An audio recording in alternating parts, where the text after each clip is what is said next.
Hello everyone, क्या हाल चाल है आप सबके। होप आप सभी बढ़िया होंगे। तो आज है मेरी ट्रांसफॉर्मेशन सीरीज़ का 57वां दिन और आज मैं ट्रेन करने वाला हूँ लेग्स को, जो मेरा फेवरेट मसल है पूरी बॉडी का। पता नहीं जिस दिन मैं लेग लगाने जाता हूँ या जिस दिन मेरा लेग डे होता है उस दिन मुझे खुशी होती है। पता नहीं किस चीज़ की होती है। जो पहले एक डर होता था वो गायब हो चुका है। अब डर की जगह खुशी ने ले ली है, ये जो कि बहुत अच्छी बात है मेरे लिए। क्योंकि लेग डे के दिन शायद मुझे इसलिए खुशी होती होगी कि यहीं पे ही असली स्ट्रेंथ पता लगती है कि हमारी बॉडी के अंदर कितनी स्ट्रेंथ है। क्योंकि मेन स्ट्रेंथ तो हमारी लोअर बॉडी से ही पता चलती है, और लोअर बॉडी पे सिर्फ लेग्स है। लेग्स ही एक ऐसा मसल है जो सबसे ज़्यादा पेन महसूस करता है, और सबसे ज़्यादा पेन हमें महसूस करवाता है। क्योंकि इसको ट्रेन करना बहुत ही हार्ड है। इसके अंदर हम हैवी से हैवी वेट पे जा सकते हैं, मतलब जाते हैं, अगर जाते भी हैं तो भी ये मसल है जो बहुत ज़्यादा स्लो ग्रो होता है और मसल की बजाय।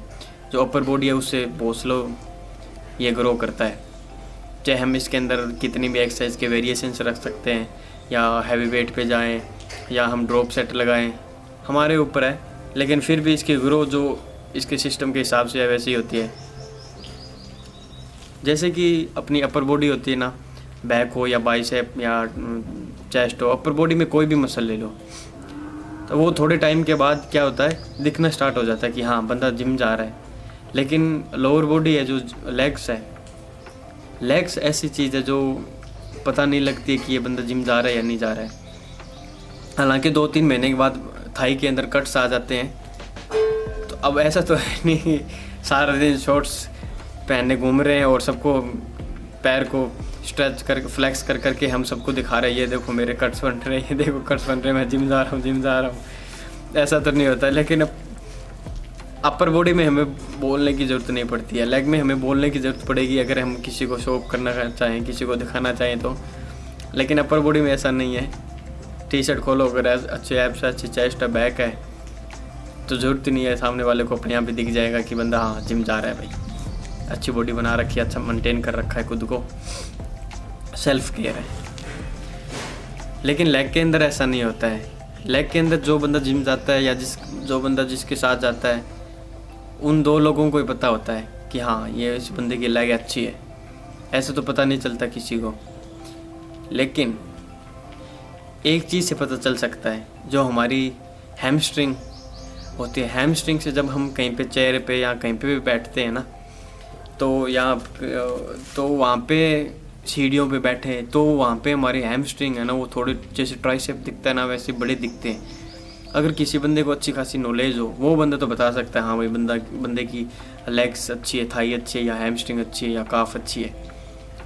लेकिन जिसको नॉलेज नहीं है वो तो नहीं बता सकता। हैमस्ट्रिंग से कोई पता लगा सकता है कि हाँ इसकी लेग अच्छी है, बंदा जिम जा रहा है, अच्छी तरीके से लेग्स को ट्रेन कर रहा है। ये कुछ ऐसी चीज़ें हैं, क्योंकि मैं ये नोटिस करता रहता हूँ हर छोटी छोटी बारीक चीज़ें, क्योंकि ये ज़रूरी है, यही हमें कहीं ना कहीं आगे लेके जाएगी।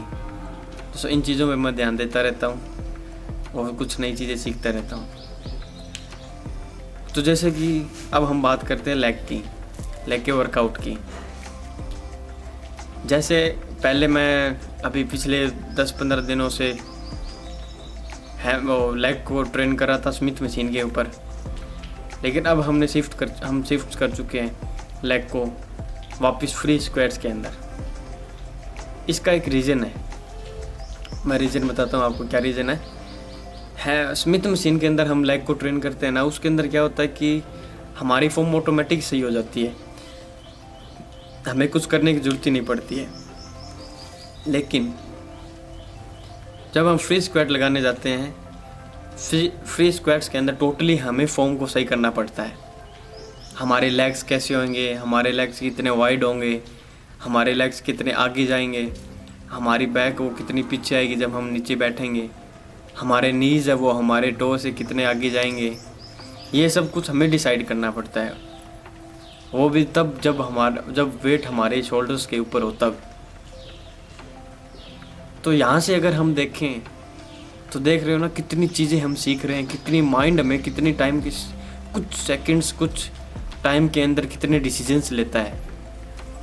तो कहीं ना कहीं हमारे लेग्स स्ट्रॉन्ग होने के साथ साथ हमारा माइंड भी है, वो भी स्ट्रॉन्ग हो रहा है कि उसको भी तो जल्दी जल्दी क्विक डिसीजन लेने की आदत हो रही है ना। जैसे स्मिथ मशीन के अंदर हम एक पोजीशन ले लिए, उसके बाद हमें कुछ करने की ज़रूरत नहीं है, ऑटोमेटिक बस बैठो और खड़े हो जाओ, बैठो और खड़े हो जाओ।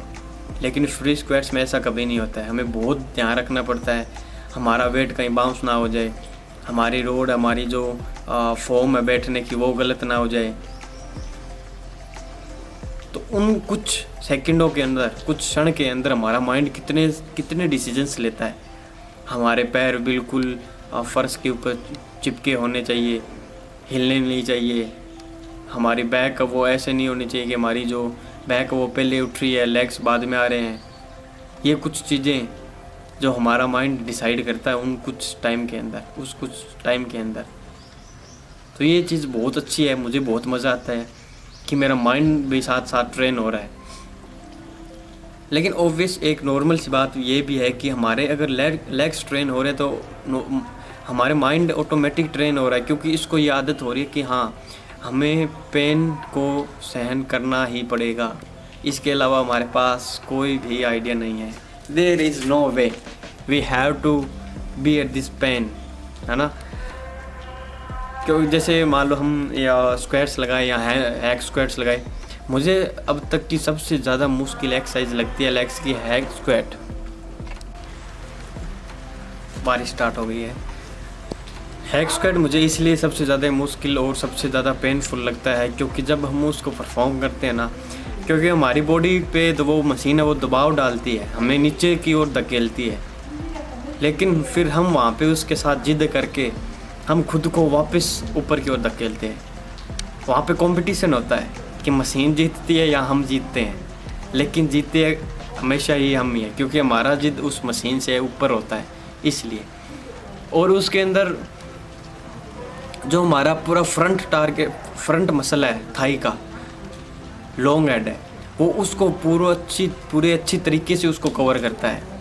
इसलिए वो मेन पेन ही उस लॉन्ग हेड का होता है सबसे ज़्यादा हमारे लेग के अंदर, हमारे थाई के अंदर, तो उसको कवर करता है। इसलिए हमारे थाई के अंदर है जो एकदम प्रॉपर तरीके से आता है और प्रॉपर वो जो पेन होता है वो आता है थाई के ऊपर।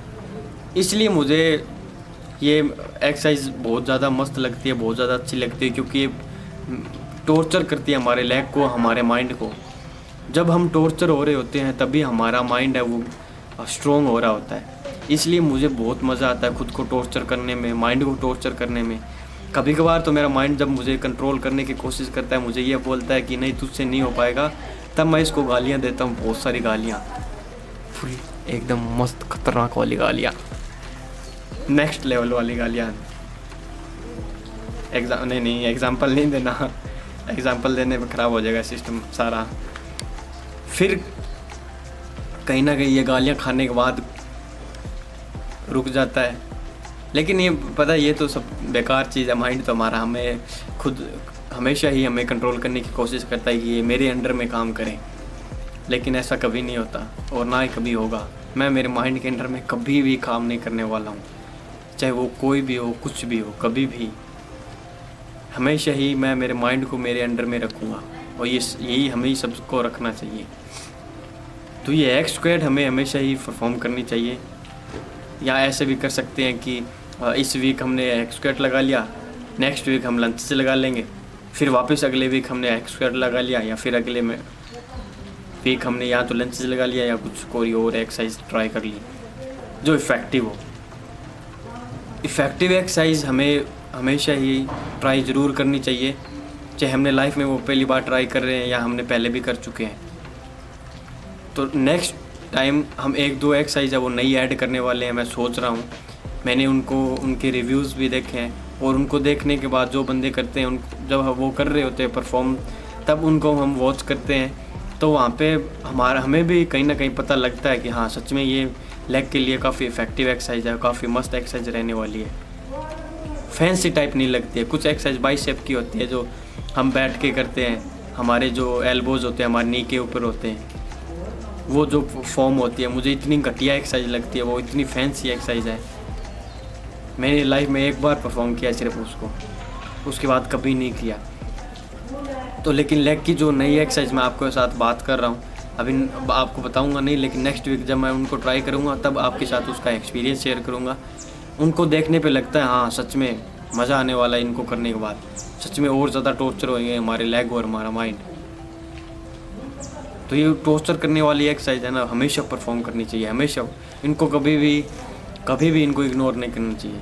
मुझे मज़ा आता है लेग को टॉर्चर करने में, क्या मज़ा आता है, मज़ा आ जाता है लेग को टॉर्चर करने में। तो बस यही बातों को यहीं पे ख़त्म करके जिम की ओर चलते हैं। मौसम काफ़ी ख़राब हो चुका है, बारिश भी हो रही है, मौसम मस्त हो चुका है एकदम। तो आपको थोड़ा सा मौसम भी दिखा देता हूँ मैं कि कैसा हुआ है, कैसा लग रहा है, मस्त एकदम। फिर आपको डायरेक्ट मिलता हूँ मैं जिम के अंदर, तब तक के लिए बाय।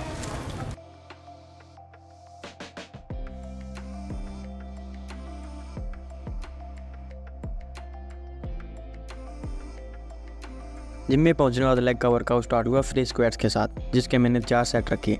पहला 10 kg से स्टार्ट हुआ और ख़त्म कर दिया 25 kg के ऊपर।